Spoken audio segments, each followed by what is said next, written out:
How? How will the housing market be affected by tariffs, by the thought of mass deportation? That's what we're going to be talking about today. That's what we're going to be covering today in this live stream because here's the fact. Whether you believe it's going to happen or not, there is an impact if it does happen. And this is not going to be any kind of political rant on one side or the other. I do welcome discord and discussion about what's going to happen because, look, this could have a huge ramification. If everything that Trump has already stated actually happens, right? And we have the mass deportations of 10 million people. And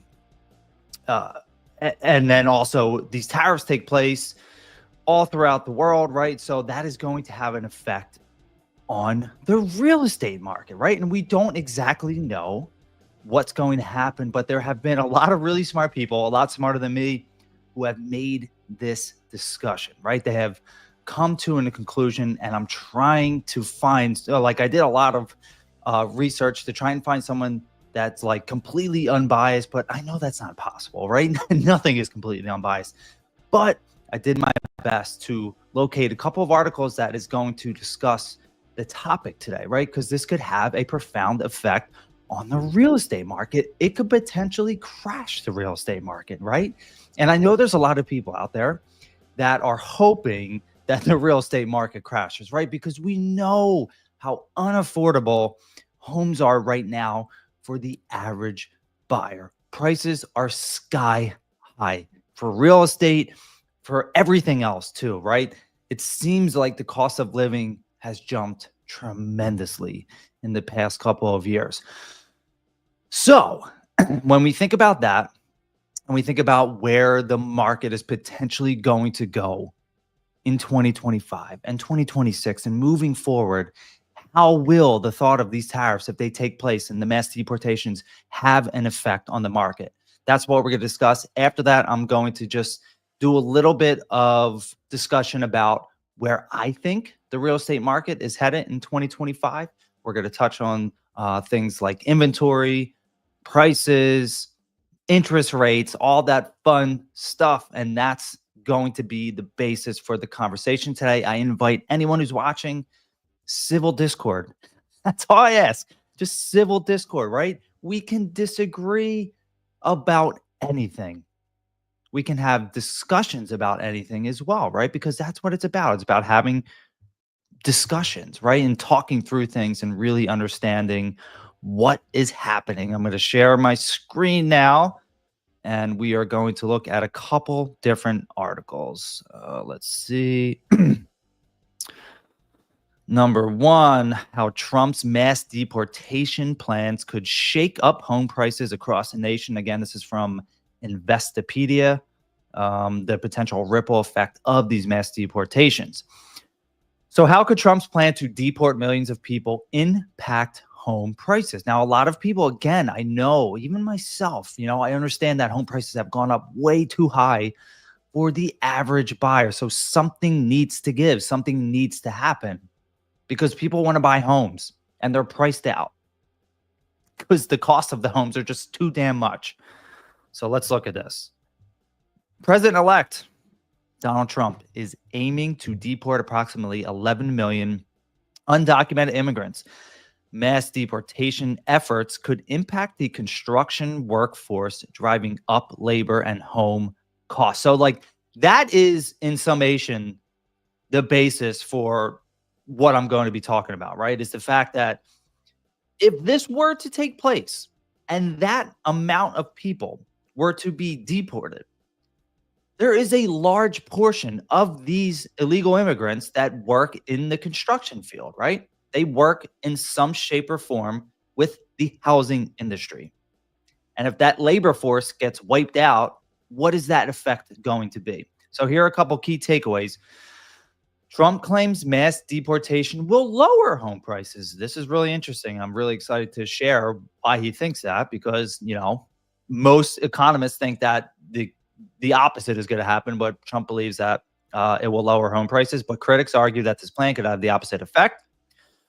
Undocumented immigrants make up a significant portion of the new home construction workforce. They also make up a significant portion of not just new homes, but construction workforce throughout the country. So it's not just building new properties, right?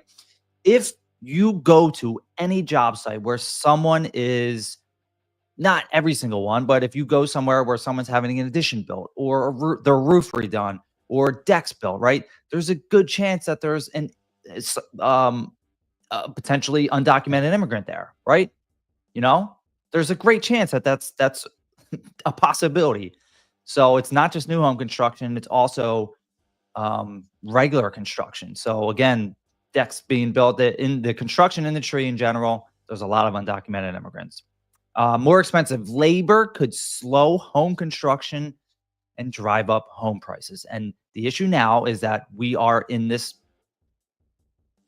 period, this economic period where there's just not enough inventory for the plain and simple. If you look at it at a very basic level, there's not enough inventory. There's not enough homes for sale to meet the demand of buyers who actually want to buy a property. That's what's driving. That is a big, big, big force in what is driving home costs up continuously. So let's look at the impact on the labor market. And again, if you guys have any questions, just jump in. I'll try and make sure that I can get to them as quickly as possible. And let's dive in. Estimates of the number of construction workers who are undocumented immigrants vary, but the number is significant. The Center for American Progress estimates 23%. So we're talking about almost a quarter of the workforce for construction is potentially undocumented immigrants. Depending on the state, that number could be much higher. More than half of the construction workforce in Texas could be undocumented, the same as Florida, right? So could you imagine that, right? Like imagine that for a second. If you're in a place like Texas or Florida and almost half of your workforce just goes away, right? And it's not going to be like the blink of an eye. It's not going to happen immediately, but it's going to happen over time. The progression of it is going to happen over time, right? So if you take away that workforce, then that leaves a gaping hole, right? And you might be thinking to yourself, well, that's great. That means more Americans will have an opportunity to take over these jobs. But I believe that these, whether they're undocumented or documented immigrants, they're in this field of construction because there's a lot of Americans who don't want to do it. I can guarantee that if you eliminated 50% of them, that would not be filled quickly at all. I don't know if it would ever be filled by just normal American people who want to be in the construction field. I can almost guarantee that, right? So that's something to think about. If these people are successfully deported, a significant gap will be left in the construction force. It's almost like I read it ahead of time. The housing shortage in the United States has been steadily growing worse since the Great Recession, since 2008. They have stopped building the number of homes that needed to be built to keep up with demand. The U.S. market is short millions of homes, millions with an M. Real estate company Zillow estimates the shortage will increase to 4.5 million homes in 2022. This deficiency means cost for home buyers and renters becomes more unaffordable. Yes. And that's what we're experiencing, right? That's it. In summation, that's it. With the shortage of inventory available for people who actually want to buy and rent homes, the less there is, the more demand there is, the more those prices can go up. And I'm talking about rent prices and home prices. If you are an owner and you are selling a house in a certain neighborhood anywhere, right? Let's just say the neighborhood has 250 homes. Let's just say you're the only house that's on the market. And you potentially have 50 to 75 or 100 people who want to move in to that neighborhood at any given time, even if it's 25 people, right? So you have 25 people, you have 250 homes, but there's only one home for sale. If you have that many people that are interested, so let's just say let's go low and we'll stick with the 25. Let's say they all see it. Half of them aren't interested. So 12 and a half people aren't interested, right? That leaves 12 and a half. Let's just say of that 12 and a half, 5 people are very, very interested and they want to make an offer. That means you have a bidding war for that property. Now, if that property is listed at $500,000 and you have a bidding war for it, what do you think's going to happen? Right? The price is going to go up. That's simple real estate supply and demand. It's as simple as that. So values have gone up that much, right? Because of the lack of inventory. And this is another issue that's contributing to it. There is a current shortage of skilled construction workers to meet the demands for more homes.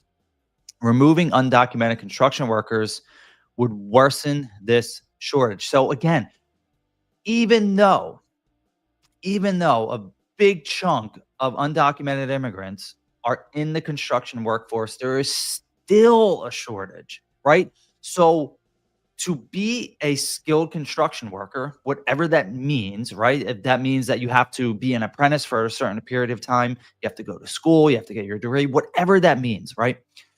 We are already experiencing a shortage of that because not many Americans want to do that work. Not many people want to do it. So we already are faced with this issue that so many people do not want to do it. And then you have the people who do want to do it, which is not enough. And then you have the undocumented immigrants who want to do it, right? Because they want to make money and provide for their family back home. And then you take all of them out. What do you think is going to happen? I mean, what do you think is going to happen? If you remove the people who are willing and able to do the work, what do you think is going to happen, right? That's a question that we all need to answer. So let's look at the impact of home costs. President-elect Trump has claimed that undocumented immigrants are responsible for driving up housing costs. But many economists have refuted that claim. There's a New York Times, Trump blames immigrant surge for housing crisis. Yeah, stay away from New York Times. Experts point out that undocumented immigrants do not make up a significant portion of home buyers. They are more likely to be renters. I mean, I assume that that's common knowledge. I guess not everyone else does, right? In my 9 years of selling real estate, I don't think I've ever had an undocumented person come to me and say they want to buy a house and they were able to get a loan. I've never experienced an undocumented immigrant being able to get a loan to purchase a home. Never. So how are they buying homes if they can't get a loan? How? I have no idea. Almost all of them, almost every single undocumented immigrant is a renter. And that means that they could be driving up rent costs as well. In my opinion, that is possible. I don't know how likely it is because even though undocumented immigrants generally they rent in areas where there's a lot of other undocumented immigrants or just immigrants like them as well. Okay. So in my area of Chester County in Pennsylvania, right, southeastern Pennsylvania, the suburbs of Philly, there are certain areas where there's a larger portion of immigrants, right, from South America, a certain portion. Okay. They generally tend to stay in those areas and they rent homes in those areas. And a lot of times there are multiple families in one home. So if you have a 3-bedroom home or a 4-bedroom home, there could potentially be 6, 8, 10 people, right? So they're not necessarily driving the cost up. They're just splitting the cost amongst more people, which makes it more affordable. I can't say with 100% certainty that the reason that the rent prices have gone up in Chester County is because of undocumented immigrants. I can't say for certainty that's not a part of the reason. It's not like we're having a giant influx of undocumented immigrants come here, but there is a large portion, okay? So when you look at it as a whole, right? Because here, these numbers can be inflated because of places like Florida and Texas and California and Arizona, right? Where they're closer to the border. And so the numbers are get inflated there. But when you look at it at a micro level in your local market, it's always different. Okay. But again, I think if you polled 100 realtors, 100 of them would say there's no chance that undocumented immigrants are buying homes because they can't get loans and they don't have a ton of cash. You think they have $400,000 of cash to buy a home? Think again, man. Like that's crazy. It's a little silly. Barry Hammond, busy. Have a good day. Yeah. Yep. So the home shortage rather than undocumented immigrants is the predominant factor in the ongoing housing affordability issue. Yes, that's it. That's it. The home shortage. It's not undocumented immigrants that are taking up all of these homes everywhere. Again, now you might be watching this from parts of Florida or Texas, and you're like, yeah, that's what's happening here. But the vast majority of the US, that's not what's happening. And again, they're renting, they're not buying homes. If mass deportations do not reduce competition for home buyers and they cut an already strained workforce, home buyers could be facing the consequences of high demand and higher construction costs. Okay, that makes sense. The impact of deportations on the labor market is not the only policy proposed by Trump that could impact home prices. He has stated plans to enact significant tariffs on imported goods. Now, this is a big one too. Those tariffs, and we'll talk a little bit more about tariffs in a bit. Those tariffs could drive up the price of construction materials, contributing to a rise in home costs. Okay, I know I can't get. All right, sorry about that. Yeah. So again, we're going to talk about labor, but if mass deportations do not reduce competition for home buyers, right? Again, I just don't see it. I don't see how mass deportations will reduce competition for home buyers because, in my opinion, that is not what is happening. It's just not what is happening. If you can show, if you can prove that, I mean, I'm always open for change, right? I don't ever come to this with a set mindset of like, this is it. What I'm saying is 100% truth. How I feel, how I interpret things, my professional knowledge about real estate is 100% the truth. That's not it at all.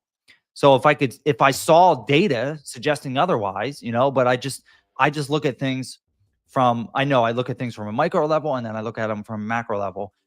And just with experience, with helping someone who has been here for decades, right? And helping them buy a home and they had to go through the whole green card process and right. And I don't know the whole inner workings of it because it's so much, right? And it was a struggle for him to get a loan. It was a struggle, but like, look, I, I've talked to lenders before and they're like, yeah, undocumented immigrants cannot get loans in the US. I don't know where it comes from. Again, if you can show me the proof, I'm always open-minded to changing my opinion, and I'm always open for discussion. Bottom line, if mass deportations begin in 2025, the existing shortage in the U.S. home supply could quickly get worse due to the loss of skilled construction labor and a disruption in new housing starts, which will inevitably put upward pressure on home prices. And if we've seen that play out already, we have seen this scenario play out already. The scenario of not having enough inventory to keep up with the demand, which drove prices up. We have already seen this. We're in it right now. It's almost the end of 2024. We are in it right now, okay? If we're in it right now and we know that potential mass deportation is going to worsen it, how will home prices come down? How? I really want to know. And I'm very, very curious how home prices can potentially come down. I don't see it. I only see it getting worse if a huge portion of the construction industry is wiped out. It only will get worse. And then this is just some scammy stuff. Not scammy stuff. It's a sponsored ad, right? And we don't need sponsored ads on this. So that's where we are at this point right now with the mass deportations. I have a couple other articles that I want to look at too. This other one from Housing Wire. This is a good article as well. Again, if you guys have any questions, please jump in. Let me know. Any kind of civil discord, I love it. Love having conversations. Where are we at? Housing Wire, Housing Wire, Housing Wire. Here we go. All right. How Trump's plan to seal the border impacts housing construction and affordability. There's going to be some new information in this and then some old stuff as well. Redfin, right? We talked about Zillow. Redfin believes mass deportation will mean less labor supply, a weaker labor market, and less economic growth in 25. So that's not just housing. And this is the other piece to the puzzle. I'm not just talking about housing. Think about all of the industries where documented immigrants and undocumented immigrants work in. Think about it, right? So much of what this country runs on is from immigrants. You see it everywhere. If you look at construction, we already talked about that. What about the restaurant business and the food business in general? Farming, agriculture. A huge portion of documented and undocumented immigrants are in there. Hospitality, huge portion, right? So all of these giant economic forces in America, a big portion of that, of the workforce is from undocumented and documented immigrants. And if you eliminate that, then we're not just talking about the housing market, we're talking about the market in general, the entire economy, right? A reoccurring theme of President-elect Donald Trump's campaign efforts is ramping up his incoming administration to seal the border and deport millions of illegal immigrants. This move has caused housing industry professionals to wonder how efforts to build more homes will hold up. Now, this is where we get in the stats, and this is what I want to share with you. In 2023, the housing industry accounted for 32.9%, 33% about, of all consumer spending, according to data from the U.S. Bureau of Labor and Statistics. We're talking about a third of the economy. A third of consumer spending was on housing in 2023. This share represented the largest portion of expenditures, easily outpacing transportation, 17%, as the next closest category. Whoa, that's a lot. Think about that for a second. A third of consumer spending was on housing. A recent Redfin report highlighted a significant share of immigrants who occupy the construction and labor force, citing from the NAHB, National Association of Home Builders, 30% of construction labor force. So the article before said 25%, now we're at 30%. And this is from the NAHB. Immigrants, right? So it begs the difference. So are they undocumented or documented? And nearly half of this group are undocumented. There you go. All right. So supply growth was vital to NAHB's effort to correct a nationwide housing shortage of 1.5 million units. In a recent statement, the chief economist, Robert Dietz, said that by the end of 2025, this is important, pay attention, we expect rates to be in the high 5% range. So that's another giant piece of the puzzle, or interest rates, especially mortgage interest rates. This is good news for builders, housing demand, and housing affordability. So when interest rates go down, more buyers are willing to get into the market and potentially put offers on homes, right? That's what's going to happen. With lower mortgage rates, more buyers are going to come out and want to buy homes because there already is a large pent-up demand from potential buyers, whether they're first-time home buyers, they're move-up buyers, so someone like myself who would want to sell the property that they're in, buy something else, or they're move-down buyers, right? So these are essentially people that are the baby boomers, right? Or 55 plus. They're trying to sell their big homes and move into something smaller. So a big portion of these people will actually come back to the real estate market. And you know what happens then? What happens if you're in an economy or if you're in a real estate market, it's already starved for inventory, and then rates go down and more people are interested, there's more competition. But on the flip side, you're hoping that a large portion of these buyers are already sellers, like I would be myself, not saying I'm selling my home, but I'm just using me as an example. I would be the move up buyer.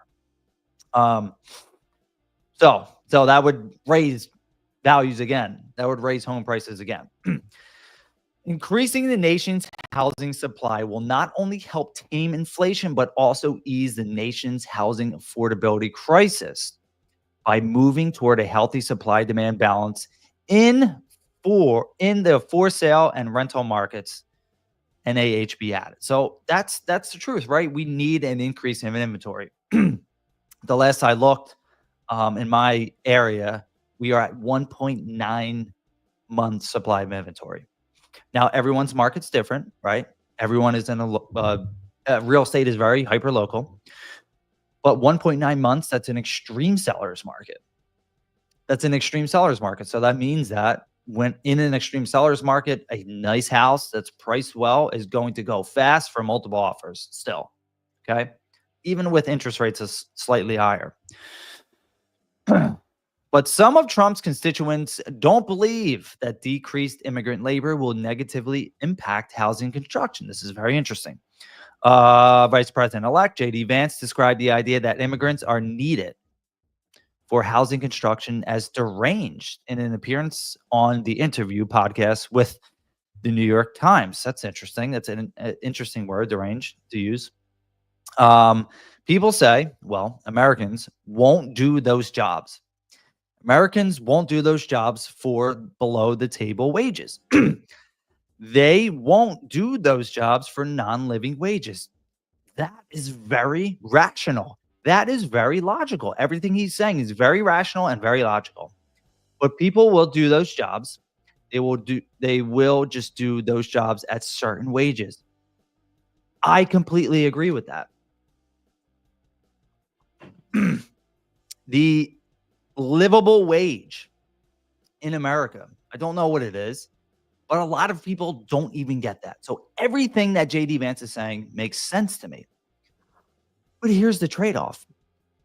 If builders have to pay more, if these people who own large construction companies have to pay their workers more, that means that they're going to make less profit. And you know what that means? That they're going to raise prices because they're greedy. These giant corporations, they're greedy for the most part. It's all about greed. They want to make as most money as they possibly can, and they don't care about us. That's the truth.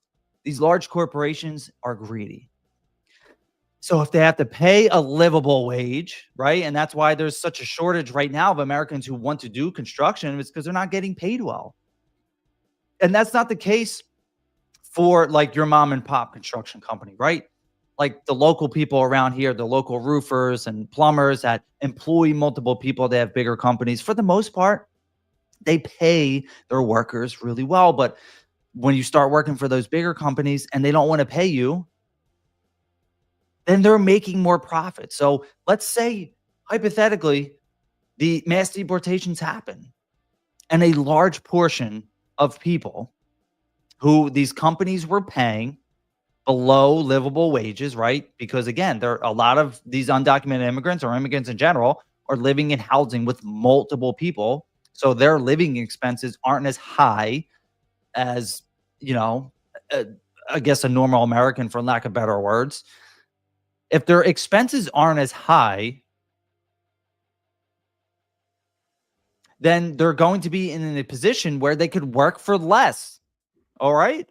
If they're able to work for less and the company's owners are paying them less, what happens when they get wiped out and they have to start paying more? The cost goes up more. They're making less profit. And when they make less profit, they're going to put it back on you because they don't give a shit. They're going to put it back on you because they don't care. And they're going to make, right? And until we somehow, and I don't know, I have no idea how to do this, but until we figure out how to pay people a livable wage and not raise the prices on everything around it that's accompanied with it, until we can fight that greed from these big corporations, then this issue cannot be solved. These issues cannot be fixed. And that sucks, right? To me, that sucks really bad. Hey, Jenny, you made it. Thank you. Thank you. Thank you. Thank you. Talking about JD Vance and what he just said. But people will do these jobs. They just need to pay. That's freaking genius. I know. They just need to be paid livable wages. And until you can figure out how to do that and not raise costs on the people that are buying the homes, or not raise costs, right? Because I know local business owners who run small businesses, and they're not trying to price gouge consumers. They're not trying to upcharge them for $5,000, $6,000 to put on a deck because they're greedy. They're just trying to make a living, right? And it all starts from the top down, right? It's the top of the country, right? These corporations and these organizations, they're extremely greedy. They're trying to pay people as less money as they possibly can.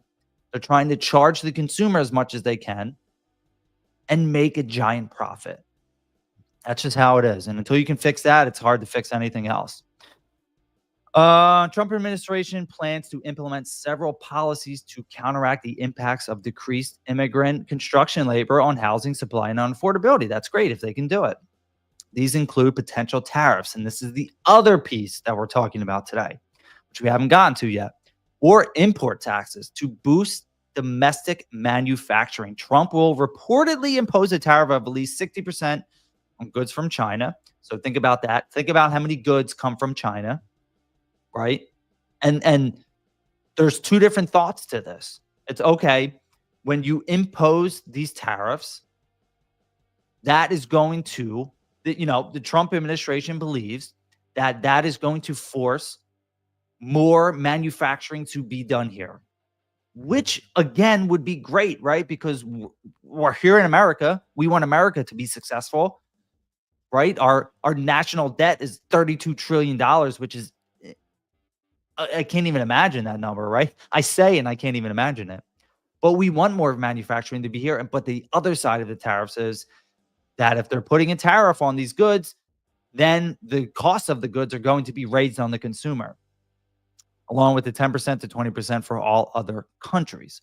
Economists and other experts say that this could negatively impact housing affordability by increasing building material prices. That's the other aspect of the housing going up, right? It's the reason why new construction, right? If you take out the workforce or a large portion of the workforce and you have to pay people more, that's one aspect of it. And then if there's tariffs on top of that, and the people that the tariffs got imposed on, if they're increasing the price for their products to build homes, right? Lumber, steel, things like that. If it's not all being manufactured here in the U.S., everything costs more. Costs for construction materials have risen 38.8%. This is disgusting. Since February of 2020, we had COVID, and then the supply chain issue, according to Association Builders. That's wild. 39% in four years. Oof. Analysts have predicted deregulation boost to reduce red tape for the mortgage market. That's how Trump believes he's going to be able to affect the mortgage market and reduce mortgage rates. Following that, Trump also promised to address construction regulation to make it easier for people to build more, something that he and Democratic challenger Kamala Harris agreed on. Right. So still the impact of Trump's potential. Okay. I want to get on to tariffs as well, because I know that's a big piece of this. Understanding pretty much how they work and what Trump is thinking in terms of tariffs. Because again, there's mixed feelings on this, right? There's mixed feelings on tariffs. A lot of people are like, yeah, let's do it. Let's impose the tariffs. We need that. We need it, right? They believe that. And then there's other, economists and other people that believe that it's going to negatively affect us. So I want to make sure. Right. What's the extent? Yeah. So tariffs. If tariffs proliferate, the cost of building materials could rise, Tobin said. That's because tariffs are a tax the U.S. importers pay to the government, the U.S. government. Importer, China, government. Tariffs get on China, they're going to potentially charge more, right? That's what most people believe. Sometimes builders will absorb that. Oftentimes, it ends up in the final cost of the house. I don't know. Will builders absorb that cost? I doubt it. I doubt it. And it all comes back to greed because they don't want to make less money. If they could just be okay and content with making a certain percent of profit, then I think things change, right? But you have these CEOs of these giant corporations who are making tens of millions of dollars and they don't want to see that cost cut. They don't want to see their money cut, right? So the cost of building material, right? That I can't imagine builders are going to absorb that. On the other hand, tariffs could spur production of U.S. materials used in home construction. That could keep prices low and we would buy more American products. And that's the other piece of it. That is the other piece of it. If the potential scare of imposing tariffs will cause these companies, right? And this all comes back to, the reasons why these big companies, these big corporations took manufacturing from the US and went to outside of the US to all these different countries is because they could pay people way less because they didn't want to pay a livable wage here because duh, it's the greed. They didn't want to make less money. But now the incoming administration is trying to bring that manufacturing back here, and it seems like the biggest incentive is to say, hey, we're going to just slap on these giant tariffs. And again, it's going to cost the consumer. It's going to cost the American people more. Hopefully in the short term, I don't know. It could just be a recipe for disaster. And again, it could crash the housing market.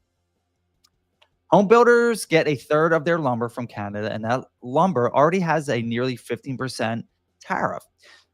If home building picks up next year, which we fully expect, it is my sincere hope that those tariffs actually provide American businesses not just with protection, but reason to ramp up production of lumber, right? So we want to, again, incentivize America to build more, to manufacture more, so we can essentially pay people a living wage and keep costs down. We don't have to go to China and other parts of Asia, right? Move all these companies over there because we know they're going to do it for less. Pay people a livable wage here and be okay with not being a freaking pig and having to make tens of millions of dollars salaries and hundreds of millions of dollars, right? So all the top 1%. Oregon and Washington are currently the top lumber producing states. Even if the cost of materials goes up, there are more important factors that determine a home's price, right? And that has a lot to do with supply and demand. Southern California and other high-priced areas, it's not the cost of materials that makes home prices high. The land is by far the biggest component of a house price. That's actually not too far off. The land, right? And it's people know, sellers know that based on comparable sales that they can charge more money. Sellers know that, right? It's the market. It's where we are at in this market now. It's just where we are at, right? So when you look at what could potentially happen, when you look at the fact that these tariffs and the mass deportations could potentially really disrupt the housing market and make everything worse, you're going to slow down supply, which slows down inventory, which makes prices go up. Generally, if there's still a large amount of buyers who are interested in buying a home, and as interest rates go down as well, then that's to me, it's a recipe for disaster. And we understand now, right? Because we're going through it right now. And here's the fact, it is happening right now. It's happening. Prices have gone up tremendously because of the lack of inventory. And if we keep adding to the lack of inventory, if new construction homes cannot keep up with the demand, and pre-existing home sales, right? Because right now we're at pre-existing home sales of less than 4 million. It's projected to be less than 4 million total units sold in the US for 2024. To put that in perspective, that number happened back in like 95 when there was less population and the buyer pool was not nearly as large as what it is right now. The millennials, myself, millennial, make up the largest portion of buyers right now. And we weren't buying homes in 95. We were 7 years old, right? So now that we've grown up, we've gotten our big boy pants and big girl pants on and our jobs and our careers, and we're buying houses, right? Largest pool of buyers. So there's just a lot to be said about what is happening in the market and what could potentially happen if these tariffs get put into place and if the mass deportation happens. Now, look, you might be thinking to yourself that a lot of things that Trump has said, he hasn't really followed through with, right? So it could just be a scare tactic. It could be positioning, like he's trying to get some kind of leverage over certain individuals, certain companies, right?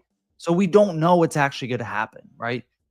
And that's the challenge with everything. We don't know exactly what's going to happen. We don't know where the housing market's going to go.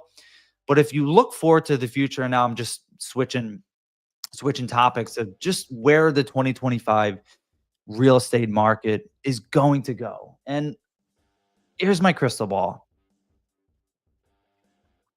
My crystal ball water. I think we're going to see more of the same of what we are seeing now, but just slightly better.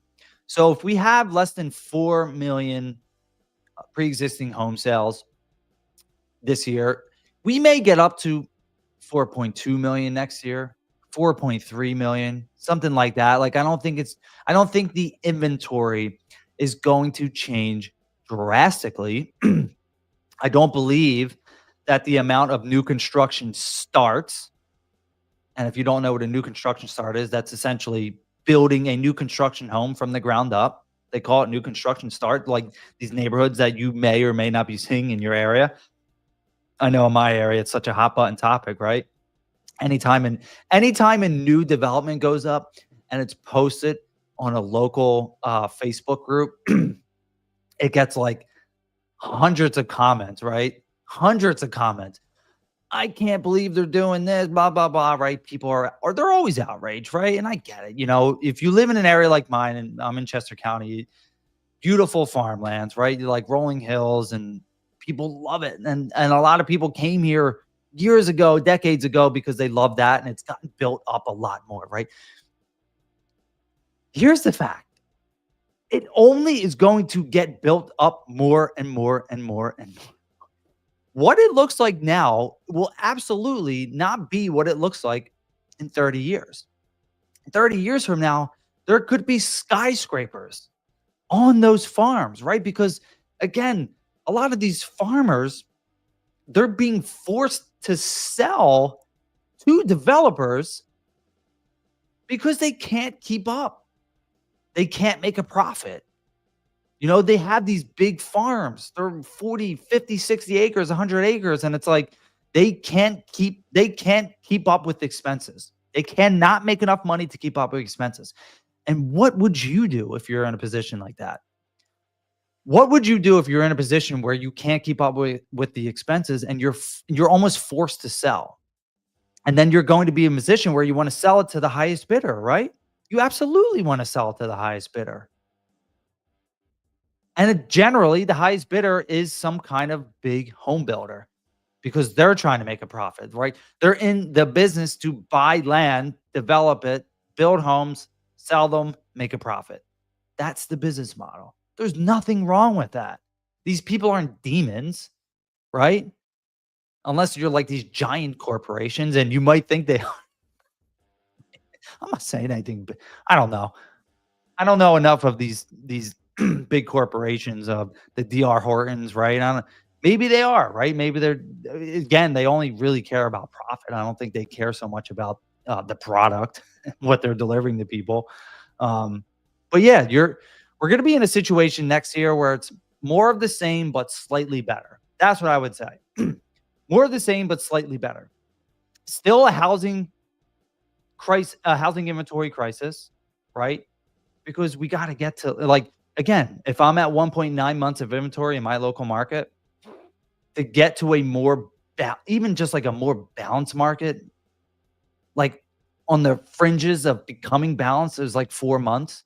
In Philly right now, it's 4.5 months, which that's promising. 4.5 months. There's places in Florida where the inventory is higher than it was pre-pandemic. That's crazy. And there's places like that in Texas as well. And there's probably other places like that in America where inventory is higher than it was pre-pandemic. And that's like the measuring stick moving forward. That's what we're going to be looking at moving forward. When you're talking about inventory levels, you're going to be looking at post-pandemic and pre-pandemic, and the goal is always to get to pre-pandemic levels. I don't know personally if we will ever get to that here where I'm at. And you might be listening to this in Fargo, North Dakota, and it might be the same, right? Like you don't know if it's ever going to get back to pre-pandemic levels, or maybe it's at pandemic levels, right? Who knows? But it to me, the market moving forward in 2025 seems like it's going to be a little bit more of the same, just slightly better. So interest rates, let's see. Current mortgage interest rates. Is there really good? I haven't looked at it in like a week or so. Let's see. Let's see what current mortgage interest rates are. Bank rate's always really good. So this was actually 6 point and nationally 6.81. 6.81%. Okay. I mean, we've seen it in the eights, right? We've seen it literally in the eights, low eights. So now we're looking at 6.81. So when I say more of the same, slightly better, I could see it getting to high fives, like down a percentage point, but more longer into 2025, not right away. And it's not like as soon as Trump gets into his administration gets into power again, it's not like interest rates are going to just drop like that. I know I've heard people say that. I'm like, dude, that's not how it works. That's not how life works. It's not like instant. It's going to be gradual. And hopefully he puts things in place that will get us there, you know? So more of the same, just slightly better. So if inventory, let's just say inventory nationwide is at 3 months, maybe next year it'll be 3.5 months, right? So we're going to get there eventually. As you know, or as you may not know, there is a large portion of people who want to sell homes. They want to sell their home and move up, like me, or move down. So that's the largest pool of sellers that is locked right now. They are locked. They're locked into low interest rates. I have a 2.625 interest rate. Why on earth would I want to sell and buy at a 6.81% interest rate? Unless, right, and I'm not saying that people always have a reason to sell. The largest pool of locked up sellers are the ones who want to move up or they want to move down, not have to. Have to is a whole different story. There's people who have to sell. They get a job relocation. They have to sell their home in California and move here to Pennsylvania, right? There's always going to be people that have to sell. They're facing foreclosure. In order to not get into foreclosure, they have to sell, right? I'm talking about people who want to sell. There's a big, big, big portion of people who want to sell that are not doing it because they do not want to sell at a 2.625 rate, a 3 rate, a 3.5% rate, or even a 4.5% rate and buy at 6.81 unless they absolutely have to. So what happens, in my opinion, my professional opinion, is once those rates start to come down and people understand that, I can sell my home, get a great price. Yeah, maybe I'll buy it 6.5, or maybe I'll buy it 6. And then I know that eventually in a year or two, I can refinance it. That's what people are going to be betting on until those rates come down even more.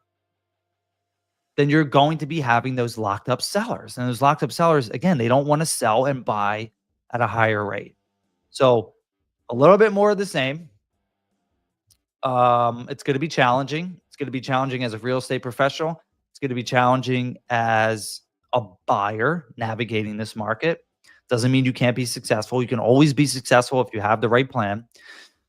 I don't think it's necessarily going to be challenging for a seller unless you're in one of those areas where, you're in a more neutral or a buyer's market, which again, there are pockets of the US that are like that. But, it's going to be challenging to buy a home. It just is.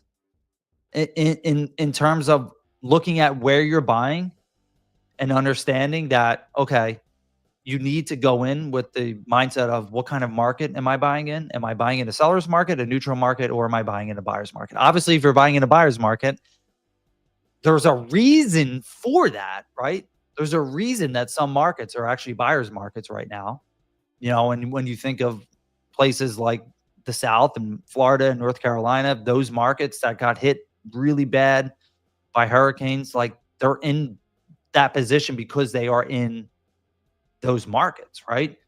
They're in buyers markets because maybe people don't want to move there, right? And a lot of people are trying to sell. They don't want to deal with that kind of stuff anymore. So that there's a reason why you're in a buyer's market. So you just moving forward, and this is pretty much always any kind of real estate market, whether you're selling or buying or investing, you just have to have a plan. If you have a plan ahead of time, and I say this, and I know I sound like a broken record, but I say it all the time. I literally feel like I talk about having a plan when selling or buying 100% of the videos that I do. Because if that's true, if you have a plan moving forward and you follow the plan and understand that not everything is going to work out exactly how you planned it, but if you have a plan, then you're going to be more successful. At the end of the day, that's what you're looking to do. You want to find some kind of success. You want to be able to understand that no matter what happens in any market, if these mass deportations happen, if the tariffs take place and the real estate market goes up, up, up, up, there's always going to be opportunities. There's always going to be opportunities. And it's just about being able to find those opportunities. Like, how do you find the opportunities when they're there? That's what you need to look into doing. All right. Any questions? Let me move back. No. So yes. So if you are potentially thinking about selling your home, you might be thinking to yourself, well, where do I start? Who do I talk to? Like, who do I got to know? What guy do I got to know to help? What gal do I got to know to help? If you're in that position where you do need to sell and you're thinking to yourself, I have no idea where to even freaking start, man. Can you just help me out? Yes. The good thing is you landed here and you're hearing this. Yes, we can help you. Anywhere in the US, anywhere. Doesn't matter. I'm here in cold and sunny Downingtown, Pennsylvania, but I can absolutely help, right? Because I have a network now, which is amazing, of 22,000 agents nationwide and in Canada. I'm going to post this link here. If you want to book a call with me, it's really easy. We'll chat for 10, 15, 20 minutes. I'll help you get connected with an agent anywhere nationwide. But the big thing is to find out what you want, to find out what you need, and to find out what your goals are. I do it in a very precise, structured way because that's important. It's important to know what your needs, wants, and your goals are, okay? That helps set the stage for the plan, right? I just talked about the plan. That helps set the stage for building the plan. Once we know that, we can get a good idea, then I can connect you with the right agent wherever you are. So check it out. I got a link in the comments. Looking forward to hearing from you guys, and have a great day. Have a great week.